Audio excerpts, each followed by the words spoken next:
Hi, this is Dark Shades, and I'm talking about life skills, the P's to getting a job. And I'm sure you must be so frustrated going for interviews time and time again and being rejected. Well, I'm hoping to put an end to that frustration by sharing with you these 4 P's in the next subsequent 3 videos.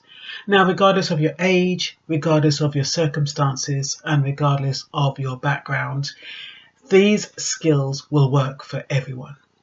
Now, I'm doing this video based on experience. I was in an organisation for 9 years and I was made redundant. I took it personally. I felt rejected. I felt useless. I thought, why me? I even used a race card and said, oh, it's because I'm black. Why they got rid of me as opposed to anybody else, because there was only a few redundancies. But all of those thoughts were unproductive. And once I got over feeling sorry for myself and thinking, why, all the whys and the wherefores, I had to get my finger out because I had a mortgage to pay and I had bills to pay. I didn't know how I was going to do it. I did get the minimum legal entitlement with regard to redundancy pay, and fortunately the job centre, they don't penalise you as long as you have less than 10,000, and mine was way below 10,000, so they was willing to accept my application for benefits. But it took so long to get all the paperwork through and I started panicking. Fortunately, I had mortgage protection insurance, which minimised the stress. Anyway, my point being is that I've been there, done that, got the t-shirt. And the reason why I'm using these 4 P's, which I'll share with you in a subsequent video, is because I know that is what let me down. After 23 interviews, it didn't dawn on me exactly what employers were looking for in an interview process. Now, I worked for an international organisation in the United States. I had a big job. I also, I even went and worked in Angola on a peacekeeping mission, and I headed the human resources department. Had about 60 people under me. And yet when I came back to England, I went back to what I was before I went, if you see what I mean. It was like I reverted to a secretary. It was like all that experience and that, that ability I had when I was in the States disappeared when I came back to England. And the first job I applied for was a legal secretary, which is what I knew I could do, and just what I did before I went to the States. Anyway, needless to say, I got the job straight away because it was at a time when it was the old processes they used. It was in the year 2000. So I got in under the old process where they interviewed you, looked at you, felt you out a little bit, felt comfortable, and then they'd give you the job. That's not the way it is now.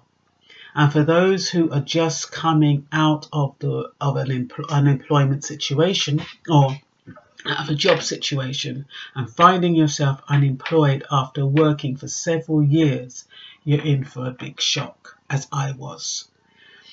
So I was with this law firm for about 9 years. And like I said, they made me redundant. So I did my CVs based on the UN, based on the organisation I was working for, and based on a series of the jobs I had within the law firm that I also worked for. Anyway, I got shortlisted time and time again. Like I said, 23 interviews. And I didn't get what I was doing wrong. It wasn't until the last one I asked for some feedback and they said, well, you're not telling us what we wanted to hear. I mean, you had a good job, but you didn't let us know how you did it. And I'm like, well, I did tell you how I did it. I was greeting delegates. I was, doing some administrative work. I was working on projects. But that's not what they meant. You see, when we do our jobs, we seem to take what we do for granted, and that is where we go wrong.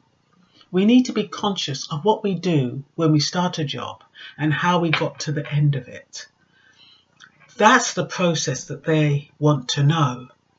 Now, even if I was saying to them that, okay, I worked for, say, the Governor General then, the fact that I might have booked him or her into a hotel, that required me to find out her preferences, book the hotel, get the funding, book the room, make sure that a car was there to pick her up, make sure a car was there to take her back, to book the flights. All of those processes which take foresight and planning and organisation. Those were the steps I was missing out. All those little things that I took for granted, I missed out in the interview process, and I didn't mention any of them. Even when I was managing the staff, the national and international staff in Angola, I could have said, well, I did all the policies. I drafted the policies. I implemented the policies. I managed the timekeeping. I managed the DSA. I did all of that, but I didn't. I just said, I was just looking after them, or I just did a manual or something. I wasn't convincing. I don't blame them for not employing me, but I was able to recognise it, but much too late. The jobs I'd been applying for that I should have really got because they were higher paid, I failed myself by not recognising my abilities, not recognise and acknowledging my skills, and not affirming who I was. So it's really important that regardless of what job you do, whether it's a gardener, whether it's a mechanic, whether it's an office worker, you pay attention to the process you follow or what you do to get to the finished product, and you document it, because you don't know when you're going to need that information, and that is what they're looking for. So for those of you who might be out of touch, this is what you need to do. If you're thinking about leaving your job, don't do it without doing the homework. Do the homework on the company, and just make sure you're doing things right. I had a very impressive CV, like I said, but I had poor interviewing skills. And interviewing skills is what gets you through the door. Even in my current job, I've tried to get a job at a higher level, and I've still failed myself. I've still failed myself by not stating the obvious. And that's all I can say it's about. It's about stating the obvious, which I didn't do. I kind of complicate things. I think they're looking for something else, when really they just want to know the basics, and to know that you can actually do the job and what skills you have that will enable you to do the job. So when you're working, don't be on automatic pilot from here on. And if you've left your job and you're going for a job, just go back and reflect on what it was that you did to enable you to finish the job. If you are a mechanic, think about what it meant if you had a car to service. It meant that you had to get there on time. It meant you had to have all your tools ready. It meant you'd had to know exactly and find the fault. It was a fault finding exercise. It was a resolution exercise. You had to fix that fault. You know what I mean? And then you had to make sure that when you'd fixed the fault, you had to double check and make sure you'd actually corrected it so it was good for the customer. And then you'd have your customer, your interaction with the customer by telling him or her what was wrong with it, what you did to fix it, and how much it costs. So there's a lot of skills there that you can be underestimating, which are very important. Similarly with an office job, you don't just go in there and type. you're multitasking all the time. You're typing, you're answering the phone, you're looking at emails, you're responding to emails. Somebody calls you, they ask you for some information, you have to pull that up and give them that information, and then you have to make sure you've given what the information you've given them is correct. You're multitasking, and because you do it so automatically, you take it for granted. Don't take your skills for granted. It would be a big mistake in the interviewing arena. They'll eat you alive. So once you know what you're capable of doing, just do it and make sure you acknowledge what you're doing. You don't only want them to acknowledge you need to acknowledge yourself, your abilities, your competencies, and what you're worth. When you know what you're worth and when you know your job and you know how to do your job, people say, I could do that job backwards.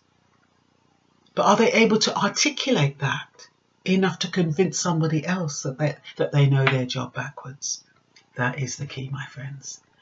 Anyway, that's all for now. We're going to go into the P's in the next video, and they will tell you how to get that job. And if you do get it, please send me a little note and subscribe, because I do talk about other life skills, and like my video. Thank you very much.